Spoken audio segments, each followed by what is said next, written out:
Hello everybody, welcome back to the channel. Today we are back and how about that, SMP Season 1.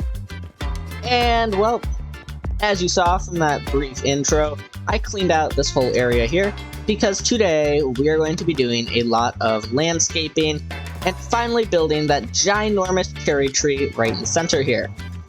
Now, in case you are wondering why I have all these tools strapped to me, I am currently using a new texture pack. It is called Combat Plus. We can go ahead and take a look at it over here. Global resources, Combat Plus, it just shows the stuff on you. I also got better mob animations on and better foliage. Pretty much the better foliage just, makes things look cool. Like the mushrooms here, add some more variation to things. Let's get away from that slime. If we find a vine, some vines will now have flowers on them, as you can see. But along with that, it also adds like flower variations. So up there on the windowsill, these are still the exact same. Okay. They're still the exact same flowers, but one is now in like a bundle, if you will, while the other is just a single. But if we break these, they are still the exact same thing. So, yeah. And the better mob animations just give mobs a better animation thing. Also, if you remember from the last episode, there were issues, and I had to use placeable items for these because the armor stand pack was not working. Well, it's been quite a while since that last video, so there was 1.19.80 released, and that fixed the issues that we were having. So the entire house is now fully decorated with all the armor stand stuff the way I intended it. We're going to go ahead and take a quick little tour around the house, just to kind of take a brief look at all this stuff. I do got pants just kind of laying on the floor, yes. Up here, though, I do think this was the more impressive one. The tools kind of hanging on the hooks. And now that we're up here, you can take a bit of a better look at what I mean by the flower thing. But besides that, not too much has happened between episodes. 1.20 was just announced today, is going to be releasing on the 7th, which is just shy of 2 weeks from now, so excited to be seeing that. But we have been playing with the experimental features on this for quite a time, so we already have access to all the 1.20 stuff, or most of it at least. Actually, Spy Zombie, a fellow member, probably well aware of him by now, because of how much stuff he seems to just give us. But he was out exploring, he found some cherry wood, gave us saplings and cherry logs. Now there is one really cool thing about those cherry trees that I would actually like to go ahead and check out right now. Actually, it's kind of nice to be up here. We haven't actually seen this upper area in quite a while, it feels like. But what's nice about these cherry trees, if this one will finally grow, there we go. While the wood is kind of an interesting taste, not quite for me, these leaves are what really does it for me. So I don't actually have a Silk Touch hoe or anything, but this pick has it. If we go ahead and grab these, what I plan to use quite a lot of in today's episode is these leaves. And what's really unique and nice about these leaves is the particle effects that come off of them. Now, just these 4 leaves here by themselves, you don't really see it as much. However, it does seem to be kind of starting to come on right now. But over here under the main tree, you can definitely notice a lot more abundantly. These particles are everywhere. And I plan to finally build that giant custom cherry tree in the center of the lower base that I was talking about for quite a few episodes now. And I plan to make good use of these leaves. We are also going to keep up use of like traditional cherry tree builds. So we're going to use items such as pink wool, pink glazed terracotta. We're of course going to use these leaves.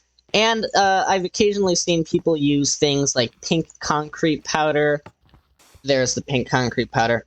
And these all do look actually pretty good together. I am wondering though, since the cherry blossom tree leaves have those bits of green in there, if I should somehow incorporate maybe glowberries in there or find a bit more of a greenish block to incorporate in there. But before we can come to actually building any trees, we need to landscape this entire area because this ugly stone and netherrack is just not going to do. So without any further ado, let's go ahead and jump right back into another time lapse. Right now.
And there you have it, everybody.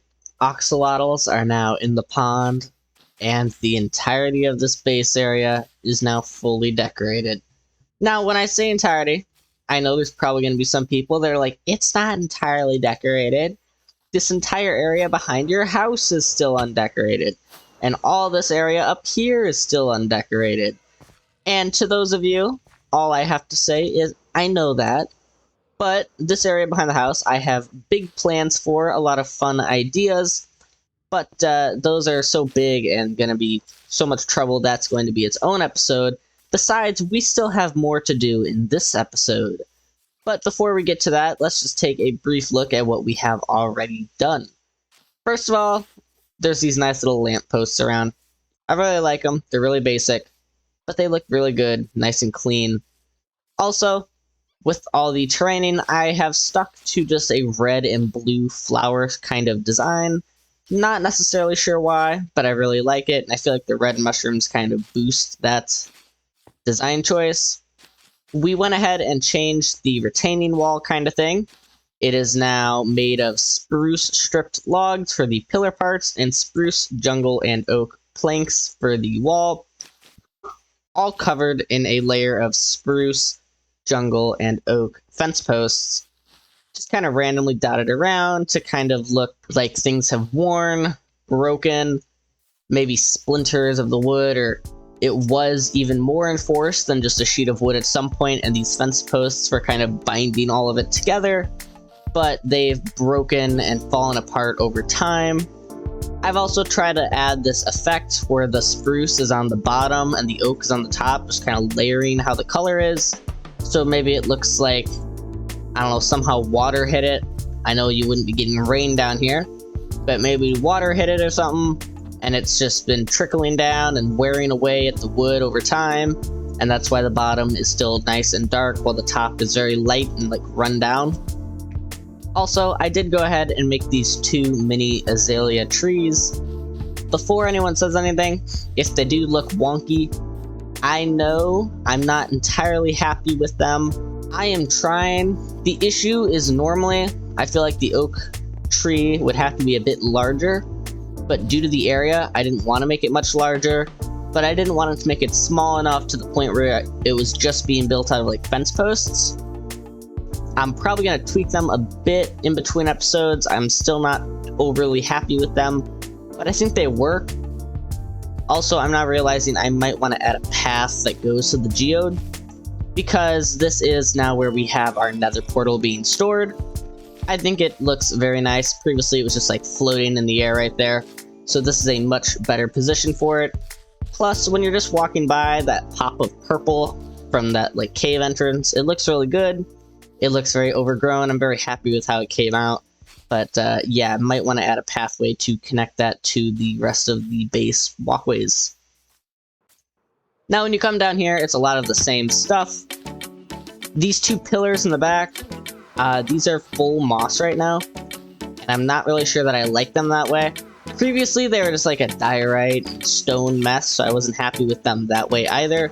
I'm wondering if I should add in a mixture of maybe mossy cobblestone and stone brick to kind of make it look like it was a man-made structure to hold up the cave, and maybe support areas around a building or not, or whatnot. Not too sure, but we'll see. Also, we are putting the giant cherry blossom tree right here. That's why the path stops.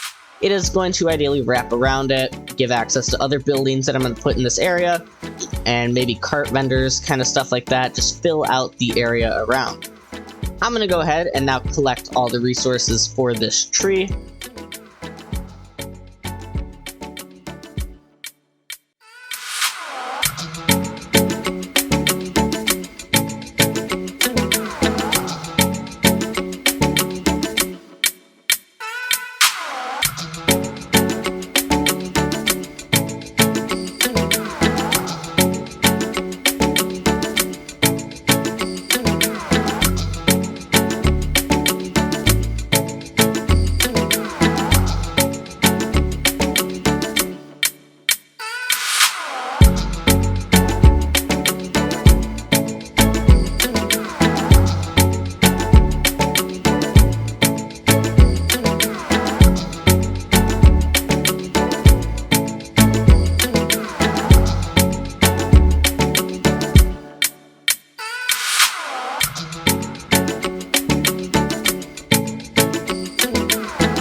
Alright everybody, so, two small things.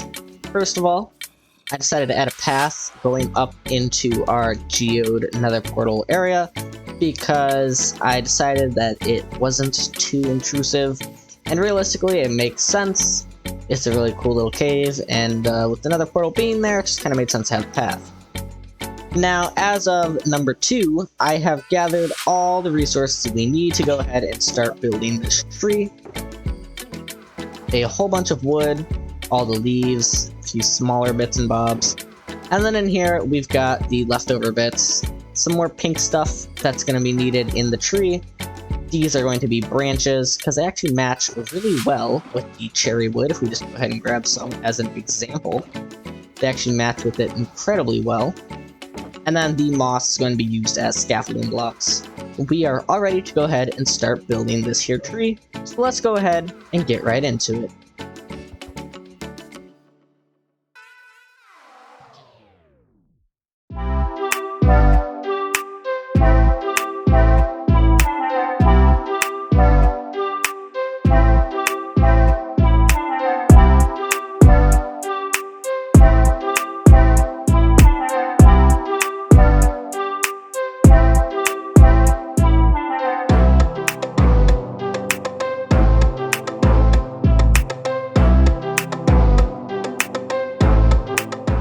Alright everybody, so we are currently up here, so that we don't spoil it, we can have a grand reveal. Fortunately, it is raining and everything right now, but let's go ahead, drop on down, and there it is. It took me 3.5 hours to construct this tree, actually. I am incredibly happy with how it has come out. It is so beautiful. Make sure I got my rockets. There are plenty of good angles to look at it from. This right here is one of my favorite. You can also look at it from... Ooh, lightning. You can also look at it from up here. This is a really good angle. So many different good angles. I really love how this has come out. Right here is also a really good spot. You can see the trunk, you can see all the leaves. Another pretty good angle is from the balcony area. Jeez, lightning. Another good angle is from, right around here. This is a pretty good one. But overall, I truly love this tree. And because of the new cherry blossom leaves and how they emit the pink particles, if we get close enough and just kind of sit up here for a little bit, they should start raining on down. And when we jump on back down, we see all the pink particles flowing off of the tree all beautifully. So I am incredibly happy with how this has come out. All in all, we have done a lot today. We have terrained this whole area, built a brand new wall after tearing down the old one, built this huge tree, got attacked by an enderman, and most importantly, we have managed to make a huge mess out of my storage room. Yeah, it's gonna be like an hour to sort all this stuff. There's so much. But I'm gonna end up doing that in between episodes, so you guys ain't gotta watch me clean this all up. Anyways, if you guys have enjoyed this video, please be sure to smash that subscribe button and hit the little bell so you never miss any future uploads of this sort. I have some really fun, big plans for the next episode, and you really aren't going to want to miss it. It's going to be a lot of fun. Let me know down in the comments what you think about this tree and all the landscaping we've done today. Any little tips and tricks or ideas that you all have to improve it, because I am always open to suggestions and learning new ideas. Anyways, this has been Mr. Gaming Aquatic, and I'll see you next time. Bye.